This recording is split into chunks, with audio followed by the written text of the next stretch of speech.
Hello बच्चों, let's see the question and the question is 0.5 molar aqueous solution of a weak acid HX is 20% ionized।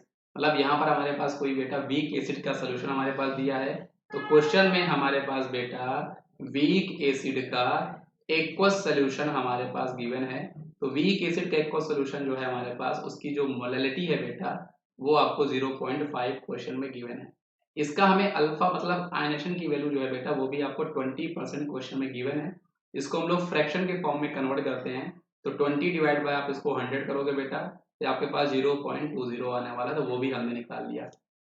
Question में हमारे पास के F भी given है बेटा, जो कि आपके पास 1.86 केल्विन केजी पर मोल हमें यहाँ पर क्वेश्चन में गिवन है। हमें बताना है इसमें lowering in the freezing point of this solution, मतलब सोल्यूशन का जो फ्रीजिंग पॉइंट है वो आपका कितना लोअर हुआ है। कहने का मतलब ये हमसे क्वेश्चन में डेल्टा टी एफ बोल रहा है। इसमें आप कंफ्यूज मत होना बेटा, क्योंकि उसने हमसे lowering in freezing point of solution पूछ रहा है, वो आपसे फ्रीजिंग पॉइंट ऑफ सोल्यूशन नहीं पूछ रहा है। जब कभी भी वो लोवरिंग वर्ड ऐड कर देगा ना, इसका कहने का मतलब वो आपसे डिफरेंस पूछ रहा है, कितना डिफरेंस हुआ, कितना वो आपका लोअर हो गया है।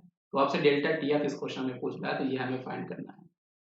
तो सबसे पहले बेटा हम लोग यहाँ पर क्वेश्चन में, क्योंकि हमारे पास जो एसिड है वो आपका एनाइज हो रहा है, हमें यहाँ पर आई की वैल्यू निकालनी पड़ेगी। फॉर्मूला हम यहाँ पर यूज करने वाले हैं बेटा, delta T F is equal to I into K F into M हम लोग यहाँ पर यूज करने वाले हैं। आई आप यहाँ से कैसे निकालोगे, क्योंकि ये केस जो है बेटा हमारे पास डिसोसिएशन का है ना, यहाँ पे डिसोसिएट हो रहे हैं। तो डिसोसिएशन के लिए हमारे पास जो फॉर्मूला होता है alpha is equal to I minus one N minus one आपका हुआ करता है। अल्फा की वैल्यू हमारे पास क्वेश्चन में ऑलरेडी गिवन है, जो कि आपके पास 0.20 है।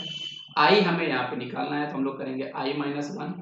एन की वैल्यू जो है बेटा ये भी हमें क्वेश्चन में गिवन है, क्योंकि ये जो आपका एच एक्स होगा बेटा, जब ये आपका डिसोसिएट होगा तो आपको 2 मोल साइन दे रहा होगा। कंप्लीटली डिसोसिएट तो नहीं होगा, लेकिन फिर भी आपको 2 तो दे रहा होगा।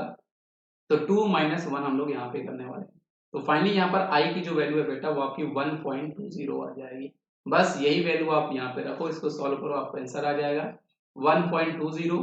के एफ की वैल्यू हमारे पास 1.86 और मोलैलिटी हमारे पास क्वेश्चन में 0.5 दिया हुआ।